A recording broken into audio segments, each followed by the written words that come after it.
Good morning. It is Friday and our first job on the schedule is to connect two Fujitsu condensers and a Mitsubishi condenser and start them up. Mike was there yesterday. He mounted all the head units, and one of the units, which is the Mitsubishi, is a used unit that was taken out of one house and now put into this house. We didn't do that. The customer requested that, and Mike decided that we'd do it, so I have to charge that one from scratch with refrigerant factory charge, and hopefully I get good footage. Okay, so here are our two units that we need to start connecting. Got the ladder set up, the cordless flaring tool, and the vacuum pump, and extension cord, and then we'll need gauges and nitrogen. Okay, so here we are. I'm gonna take the front cover off right here. Just Phillips screw. And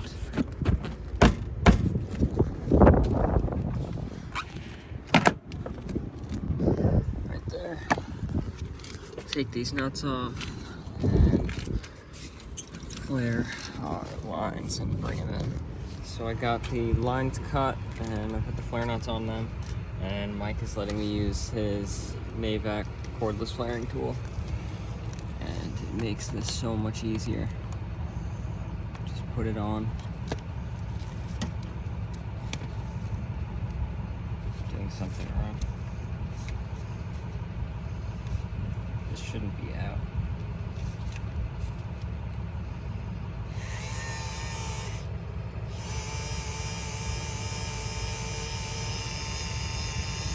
Had to back it out because it was stuck in the flaring position. You just put it on, lock it, press the button, and it makes a perfect flare every single time and saves a ton of time.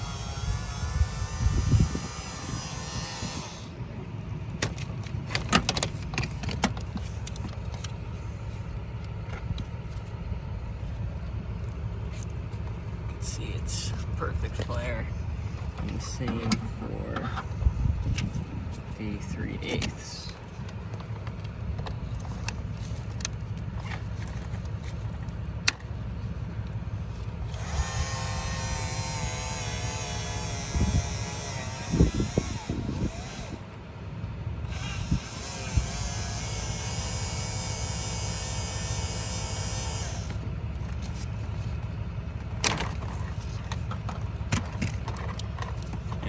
Again, it's perfect. Now, I use nylon when I connect mine, and I'll put a little bit on the surface where the flare is actually connecting, and drop on the threads, and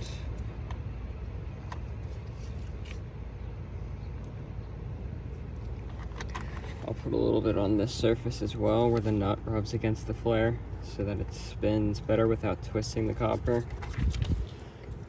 I believe this is how I saw HVAC school does it, and that's why I do it that way. And it's supposed to be a gasket and thread sealing. So by putting it on the surface, you're using it as a gasket, and by putting it on the threads, you're using it to kind of help make it easier to tighten. And I'm just making sure the flare sits on perfectly before I put the nut on. And you should be able to completely finger tighten it snug. If not, then there's something wrong.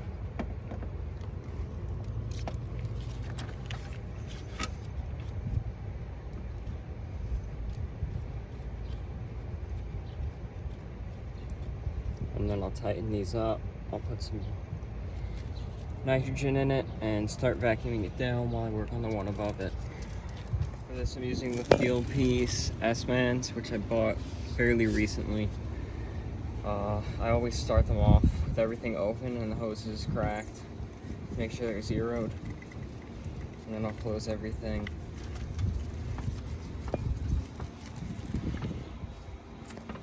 And I'm gonna hook this up to this nitrogen regulator, which a subscriber sent. And it's nice because it has a braze and a purge setting.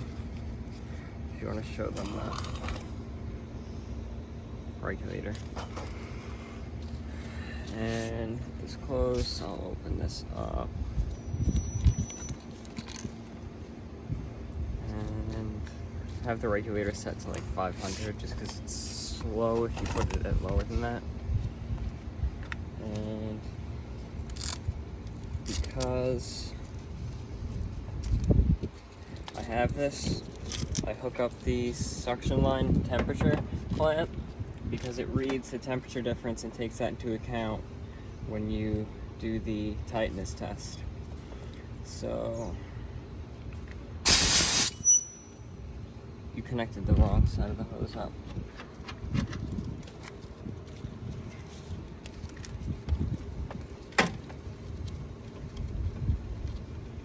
I didn't realize that was a thing. Yeah. I don't know, but there's a storage port, and then there's a port that actually goes to the gauge. Oh. And this is the part that is, it's thicker because it has a fitting in it so that it doesn't spray refrigerant at you. Okay, so got that connected. These are also new hoses that I bought recently. NRP was the brand, and they're like the Yellow Jacket ones with the seal right, but they're shorter, so there's not as much loss. And I'm just filling it up.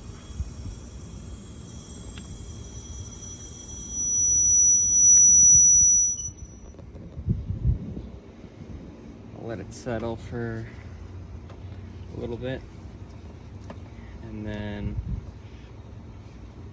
I will press enter. And it tells me right here how much pressure I drop or gain. It tells me the temperature change and the time that's elapsed over the course of the pressure test. Okay, Peter's wiring it up. We have 6 minutes and 42 seconds. Differential of 0.4 on the temperature and no pressure change. It takes that temperature into account when it's doing its thing. So I'll dump this. I'll get the field piece vacuum brought up here and power, and we'll start vacuuming this down. And while this vacuums down, we'll put the other unit on the wall so that we're not wasting time. Okay, so I got my vacuum running, 2 hoses, the charging and the vacuum hose. This is the new pump, and it's cool because you can see the oil in there. But Peter's working on the wiring. We're starting to show microns, and I know this is not the best way to do it, but it's with the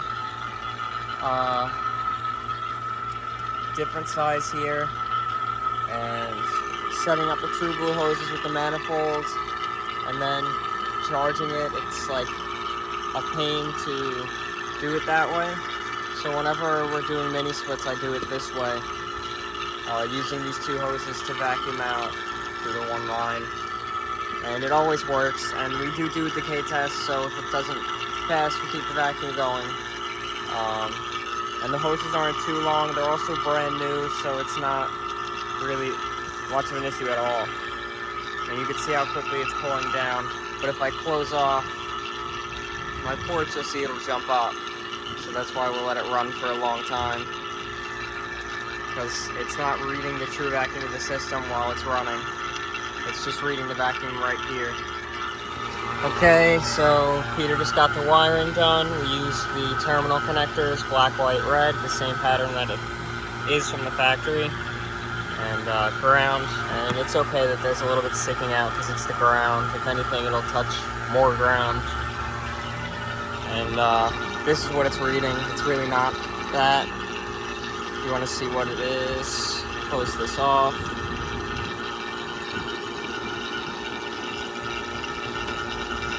So still got a little more time to go.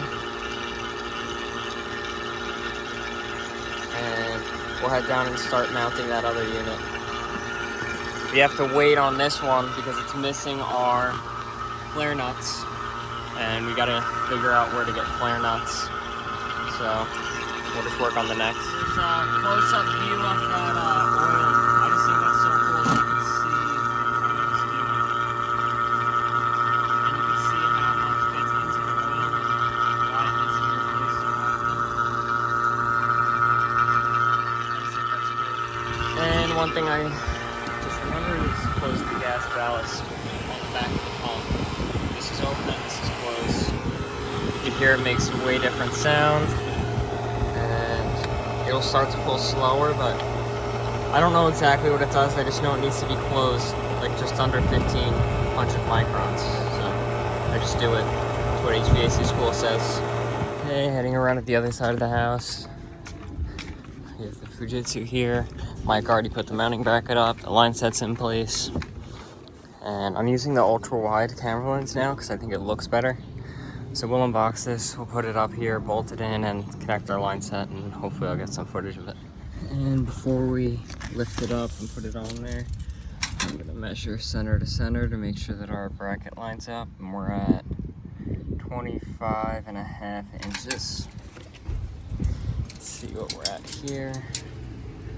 Center to center, 23. So I will scoot this one out a little bit.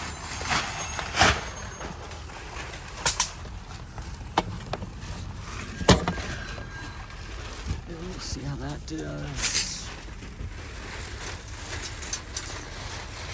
From center to center. Pretty dead on. I'll move it a tiny bit, but that's enough to get us on there nicely, and then we'll get these vibration pads in place and screw it in. Okay, so loosened all the flare nuts. Now I'll bend these lines into place.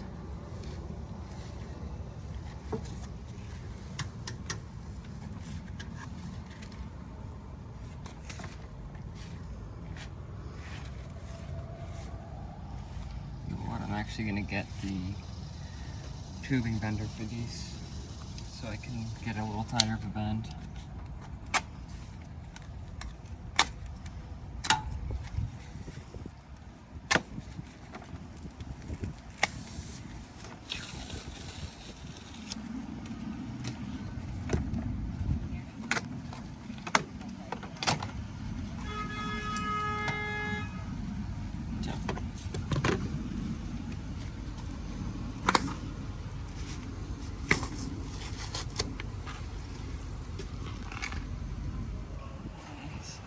is 3/8 and quarter. 3/8 is the biggest this does, and the quarter is the smallest it does.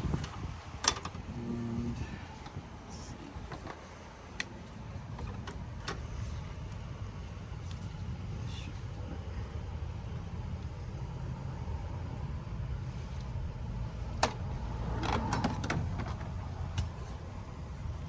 I'll just twist it around.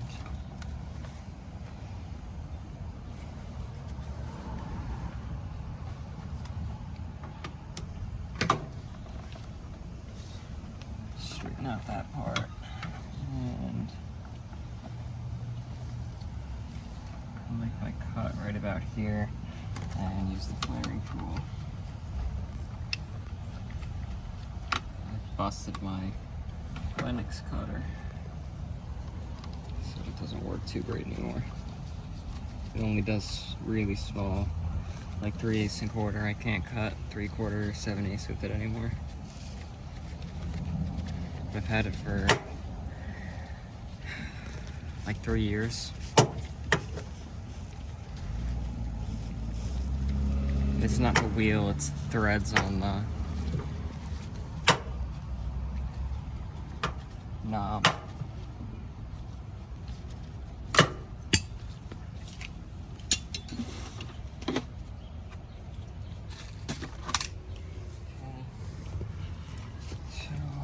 this on.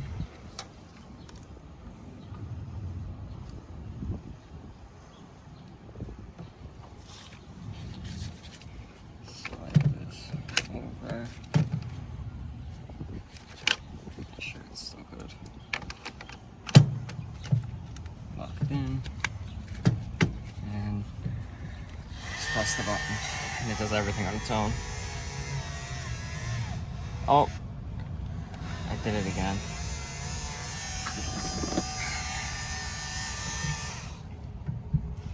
Well, now I can show you. For anyone who doesn't know, people keep commenting it on YouTube, but I already knew about it. That little ridge in the tubing cutter is for cutting off flares. Oh, loosening it.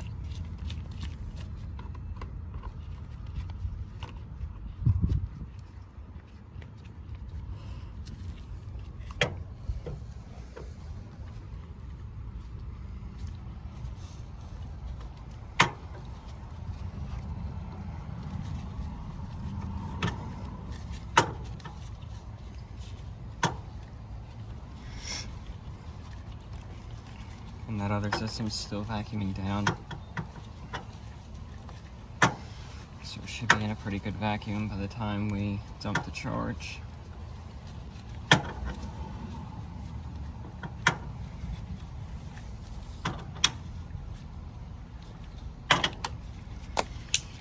Okay, start over.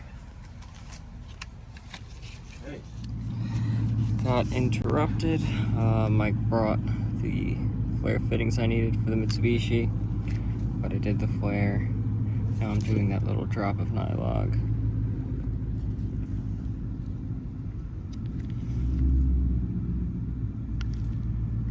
Same for right here, and a little on the threads.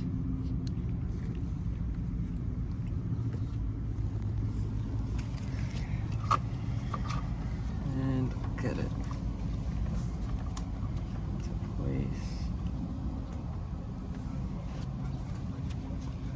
Finger tighten.